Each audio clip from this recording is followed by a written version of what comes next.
Alright guys, let's start to have a look back at a very popular show and a great one to many. That is Stranger Things. I'll be looking at each season each of the following 4 weeks, and well, I might as well just get on with it now with season 1. This series was created by the Duffer Brothers who serve as executive producers with Sean Levi and Dan Cohen. This season begins the show in November 1983, where researchers at Hawkins National Laboratory open a rift into the Upside Down, which is an alternate dimension that reflects onto the real world. This then leads with a creature escaping and abducting Will Byers and Barbara Holland. This then leads with Will's mum Joyce and the town's police sheriff Jim Hopper searching for both of them. Meanwhile, a psychonetic girl who goes by 11 escapes from the laboratory and assists Will's friends Mike, Dustin and Lucas as they are trying to find their friend. Will is played by Noah Schnapp, Barbara, also known as Barb, played by Shannon Purser, Joyce is played by Winona Ryder, Hopper is played by David Harbour, 11 is played by Millie Bobby Brown, Mike is played by Finn Wolfhard, Dustin is played by Gaten Matarazzo, Lucas is played by Caleb McLaughlin, Nancy, who is Mike's big sister, is played by Natalia Dyer. Jonathan, who is Will's big brother, is played by Charlie Heaton. Karen, who is Mike's mother, is played by Cara Buono. And Martin Brenner, the head of the laboratory, is played by Matthew Modine. Overall, the season is in 8 episodes that all premiered on July 15, 2016. All episodes were directed by the brothers, and they even wrote them alongside with Jessica Mecklenburg, Justin Dolb, Alison Tatlock, Jesse Nixon Lopez, and Paul Ditcher.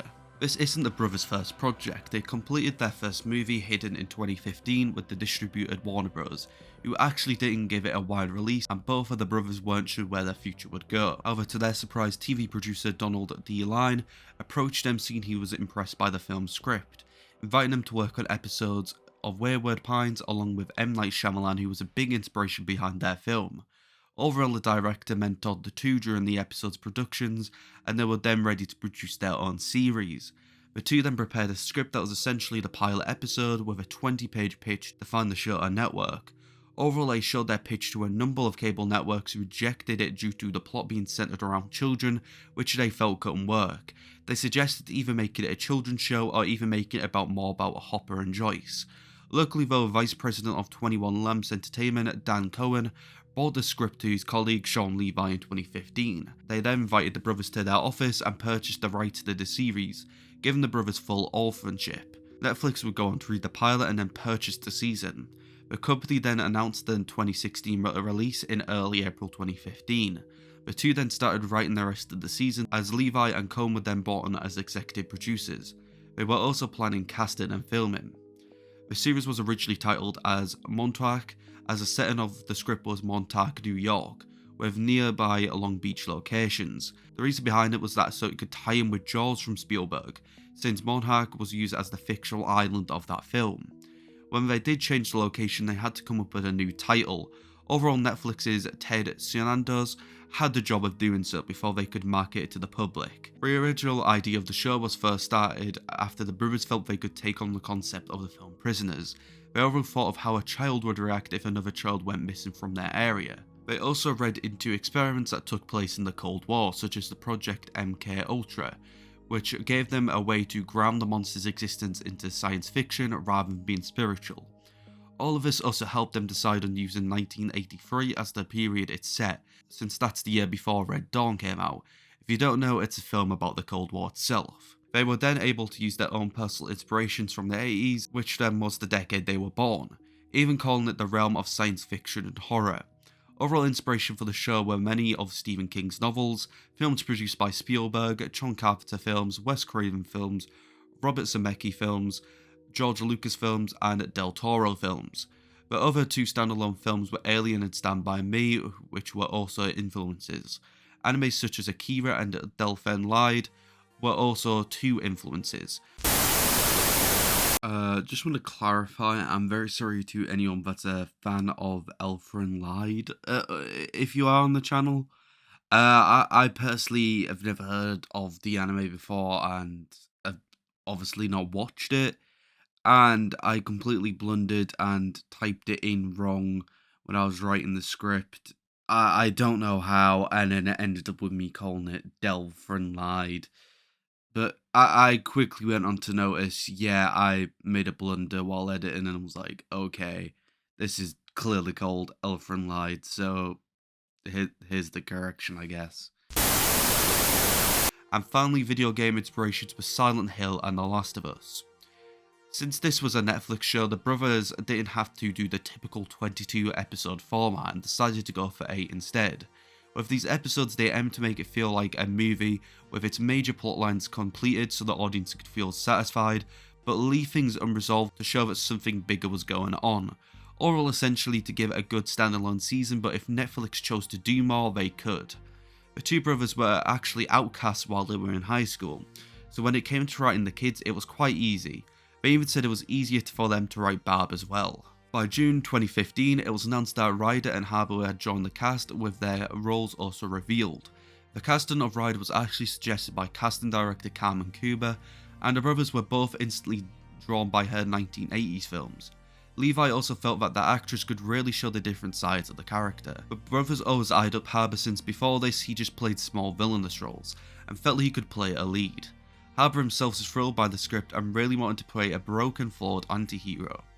Additional casting followed the next 2 months later, with Finn, Millie, Gaten, Caleb, Natalia and Charlie being cast. All but Millie's roles were revealed. By September 2015, Kara joined the cast with her role also being revealed, with Matthew and his role being revealed around a month later. The child cast had to read lines from Stand By Me in their audition tapes, and the brothers said they had watched thousands of audition tapes for these specific roles. However, the reasoning behind their castings is that film was really in a load of films set in the 1980s, and Gaten's audition tape was the most enthusiastic. It was overall good that casting started after Netflix had greenlit the show, before the rest of the episodes were written, so they can start incorporating things from the actors into the show itself. They have even gone on to say that Brenna was the hardest character to write for, not really having much about him. However, Matthew really brought a lot to the role. Another reason for the setting change was that they were already scheduled to film in November 2016, and it would be difficult to film in Long Island with the cold weather, which then resulted in them looking around Atlanta, Georgia for filming. They then visited many places that reminded them of their upbringing in North Carolina, and they found the idea of Hawkins. Filming for the season began on September 25th, 2015 and was done in Atlanta, Georgia. Brothers had help from Levi with handling direction of certain episodes. It was also shot on a Red Dragon digital camera and filming concluded in early 2016.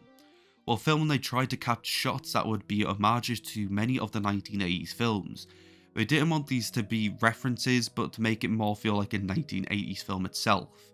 Matt has even gone on to say when he's watched comparison videos online that he has even seen some shots that weren't even done as homages and were done coincidentally. They brought as much as 1980s onto sets, costumes and the soundtrack. Linda Ress, head of props, was even given a $220,000 budget, like a film, to acquire artifacts from the era using eBay markets and sales in Atlanta. Only a few background objects were made by hand, and Dungeons & Dragon books were made as replicas. The soundtrack was composed by Michael Stern and Kyle Dixon of the band Survive. Overlay aimed to use synthesizers to homage 1980s artists and composers. According to them, the brothers were fans of the band for years and used one of their songs in a mock trailer that was used to sell the show to Netflix. Once the show was greenlit, they contacted the band around July 2015. Once aboard, the two members then worked with the producers to rework some old music they had, while developing new pieces. They were also hired before the actors came on, so they used music demos of audition tapes during the casting.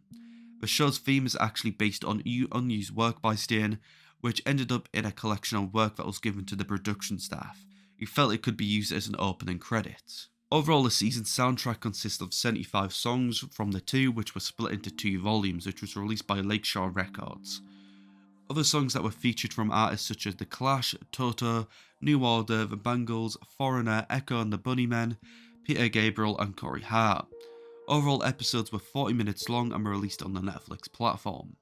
The season was then released on a disc exclusively in Target on October 17th, 2017, and even then was released in a 4K and Blu-ray combo pack on November 15th, 2017, where it was released in a CBS Fox VHS inspired packaging. Critically, the season got a 97% from Rotten Tomatoes based on 91 reviews, while Metacritic gave it a 76 out of 100 based on 34 reviews. Overall, the season was nominated for a whopping 88 awards and won 20, crediting it for its science fiction, drama, casting, cinematography, editing, music, and overall being a good series. Overall, this is a very big surprise at the time, even with it being at the time of Netflix just being known for cheap original programming. I mean, the platform is still primarily like that, but that's not really the focus of this video. At the time, most of these actors were unknown and the budget was clearly put into creating a great show. It very much did feel like a Stephen King novel, even them being like Firestarter, which inspired the title's look. It's overall a great science fiction concept, being straight but fascinating. The writing is spot on and the direction was great, keeping the audiences on edge of their seats. The acting was also fantastic, and again this show was a great surprise. Overall, this season gets a 4.5 out of 5 or a 9 out of 10 from me. So yeah, that was season 1 of Stranger Things. I was overall having a great re-look into this season and getting to have a look into the inspiration of the show, even with it being many. I can't wait to start writing the script for season 2, season 3, season 4, and then recording them, as you would really expect really, but yeah. It's been really fun making this season 1 video by itself, and yeah, I haven't really got anything else to say, and I really hope you enjoy the rest of the videos in the next following weeks. And if you like this video, please consider liking it. If you've watched my content for a while now, please consider subscribing, and comment down below with your own thoughts on the season and some additional facts if you have any. So yeah, they're not really the main focus to me with creating videos. The main focus to me is to, well, edit videos and get to research into something I'm interested in. But as someone who's wanting to do YouTube, it is kind of an extra perk. So yeah, I'll see you next week for season 2. What's up?